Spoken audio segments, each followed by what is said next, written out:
Breaking news చూస్తున్నాం. CM Revanth Reddy ఇవాళ మరోసారి ఢిల్లీకి వెళ్లనున్నారు. ఈ మేరకు మధ్యాహ్నం 1 గంటకు ఆయన శంషాబాద్లోని రాజీవ్ గాంధీ ఇంటర్నేషనల్ ఎయిర్పోర్ట్ నుంచి నేరుగా హస్తినకు చేరుకోనున్నారు.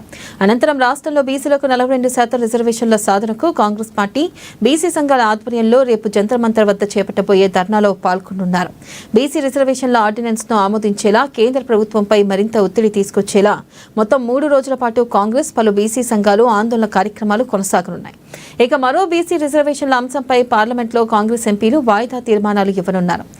ఈ ధర్నాలో పాల్గొనేందుకు ఇప్పటికే తెలంగాణ కాంగ్రెస్ పార్టీ వ్యవహారాల incharge Meenakshi Natarajan, TPCC chief Mahesh Kumar Goud, మంత్రులు, ఎమ్మెల్యేలు, ఎమ్మెల్సీలు, ఆయా జిల్లాల ముఖ్య నాయకులు ఢిల్లీకి చేరుకున్నారు.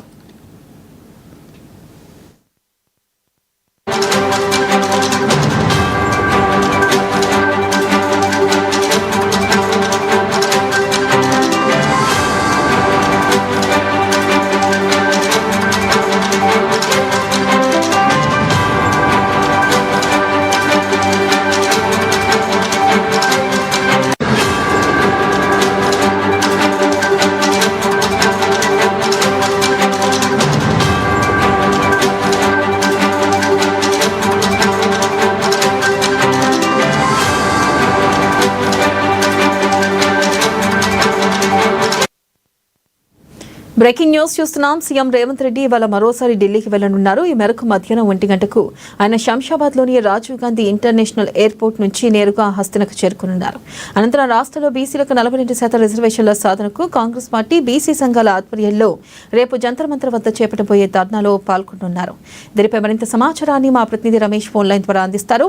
రమేష్, స్థానిక సంస్థల్లో బీసీలకు 42% రిజర్వేషన్లు సాధించేందుకు కాంగ్రెస్ ప్రభుత్వం అయితే కార్యాచరణ తీసుకుంది వెన్నెల. ఇందులో భాగంగా ఈ రోజు నుంచి ఎల్లుండి వరకు, అంటే ఆగస్టు 5వ తేదీ నుంచి 7వ తేదీ వరకు కూడా 3 రోజులు ఢిల్లీలోనే ఉండి బీసీ రిజర్వేషన్లకు సంబంధించి కేంద్ర ప్రభుత్వంపై ఒత్తిడి తీసుకురావాలని ఇప్పటికే కేబినెట్ సమావేశంలో సైతం నిర్ణయించిన నేపథ్యంలో ఈ రోజు రేవంత్ రెడ్డితో పాటు మంత్రులు కోమటిరెడ్డి వెంకటరెడ్డి, అట్లాగే టీపీసీసీ చీఫ్ మహేష్ కుమార్ గౌడ్, ఇతర కాంగ్రెస్ మంత్రులు, ఎమ్మెల్యేలు, కాంగ్రెస్ ముఖ్య నేతలు, బీసీ నేతలతో పాటు బీసీ సంఘాలకు సంబంధించినటువంటి తెలంగాణ బీసీ నేతలను కూడా ఢిల్లీకి పిలవడం జరిగింది వెన్నెల. ఈ రోజు రాష్ట్రపతితో పాటు ఏదైతే రేపు జంతర్ మంతర్ వద్ద ధర్నా కూడా నిర్వహించేటువంటి కార్యక్రమాన్ని కూడా కాంగ్రెస్ తీసుకుంది. ముఖ్యంగా రాష్ట్రపతిని కలిసి ఎల్లుండి రాష్ట్రపతిని కలిసి బీసీ బిల్లు ఆమోదానికి సంబంధించి తొందరగా నిర్ణయం తీసుకోవాలని కూడా సీఎం రేవంత్ రెడ్డి కోరనున్నారు. అట్లాగే ఈ రోజు జరిగేటువంటి పార్లమెంటు సెషన్ లో కూడా కాంగ్రెస్ పార్టీ ఎంపీలు ఇప్పటికే మోషన్ రిపోర్ట్ ఇవ్వడం జరిగింది. దానికి సంబంధించి బిల్లును కూడా పార్లమెంట్ లో చర్చకు పిలవాలని కూడా కాంగ్రెస్ ఎంపీలు డిమాండ్ చేస్తున్నారు. ఈ విధంగా 3 రోజుల పాటు కూడా వరుసగా కార్యక్రమాలు తీసుకోవడం జరిగింది. సేమ్ టైం ఇటు కేంద్ర మంత్రులకు సంబంధించి కలవడము, అట్లాగే రాష్ట్రపతిని కలిసి 42% బీసీ రిజర్వేషన్లను కూడా ఆమోదించాలని కూడా CM Revanth Reddy కోరనున్నారు.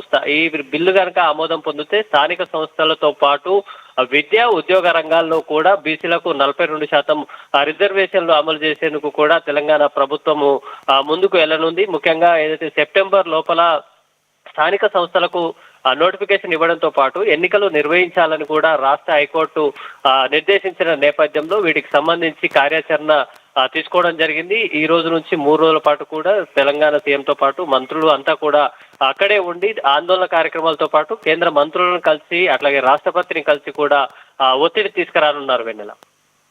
Thank you Ramesh.